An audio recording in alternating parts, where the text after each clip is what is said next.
নমস্কার প্রিয় বন্ধু, আপনাদের সুস্বাগতম। আপনারা যে চিত্রটি দেখতে পাচ্ছেন এটি একটি dual discharge DM valve. Dual discharge বলতে দুটো আউটপুট থাকবে। নর্মাল অপারেশন হচ্ছে দুদিকে আউটপুট থেকে গিজ বেরোলে মেন পিস্টন বা ইন্ডিকেটর আপ ডাউন করবে, যেটা বাদ থেকে বোঝা যায়। কিন্তু অনেক ক্ষেত্রে দেখা যায় একদিকের হোস বা আউটপুট হোস বা পাইপলাইন জাম হয়ে যায়, কিন্তু main piston indicator up down হতে দেখা যায়। এই সমস্যাটা কারণ আপনাদের জানাবো এবং সমাধান জানাবো। প্রথমেই আমি বলেছি ডুয়াল ডিসচার্জ ডিএম ভালভের নিয়ম হচ্ছে দুদিক আউটপুট থেকে গিজ বেরোতে হবে। এবার কেন একদিকে অনেক দিন এই প্রবলেমটা আসে? ডিএম ভালভ দীর্ঘদিন চলার পর, ধরুন 10 বছর 15 বছর সার্ভিস দেওয়ার পর এই প্রবলেমটা পাওয়া যায়। একদিকে আউটপুট জাম হয়ে গেছে অথচ ইন্ডিকেটর আপ ডাউন করছে।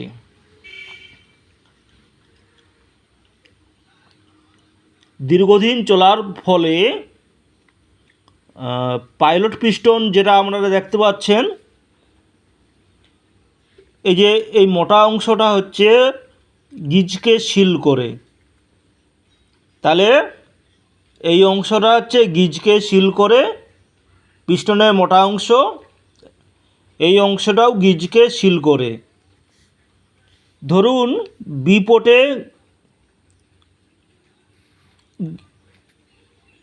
হেডার লাইন থেকে গিজ যাচ্ছে, তাহলে প্রথমে পাইলট পিস্টনকে ওপরের দিকে তুলবে। ওপরের দিকে তুললে এই সিলটা এইখানে এসে ইন্ডিকেটারের যে হেডারের সঙ্গে যোগ থাকে এই লাইনকে ব্লক করে দেবে। এই অংশটা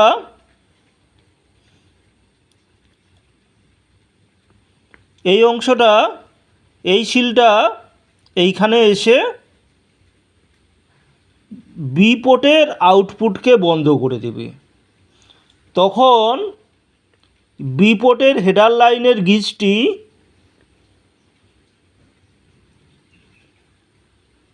মেন পিস্টনের নিচের অংশকে গিয়ে প্রেসারে তুলবে, আর মেন ইন্ডিকেটরের ওপরে জমা থাকা গিজটি কানেকশন হয়ে যাবে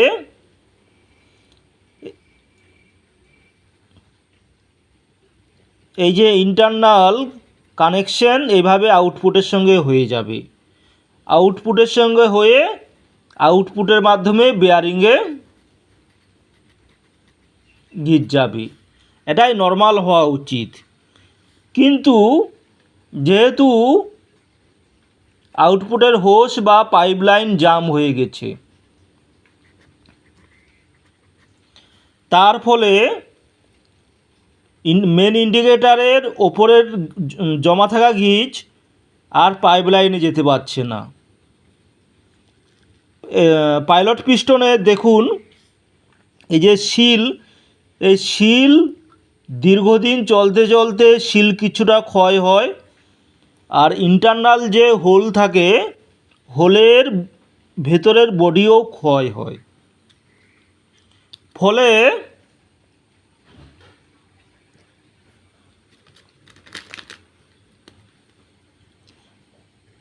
এই অংশে ক্লিয়ারেন্স হয়ে যায়।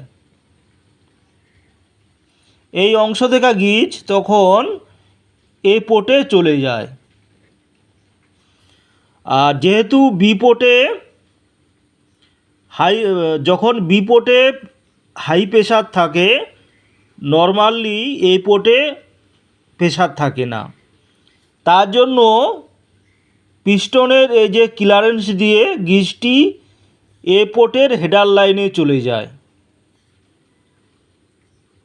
আশা করি আপনাদের ভিডিওটি বোঝাতে পেরেছি। তাহলে পাইলট পিস্টনের সিল দীর্ঘদিন চলার পর ক্ষয় হয় এবং পিস্টনের যে পাইলট পিস্টনটি যে হোলের মধ্যে থাকে সে হোলটিও ক্ষয় হয়, যার ফলে হোল এবং পিস্টন সিলের মধ্যে একটা গ্যাপ তৈরি হয়।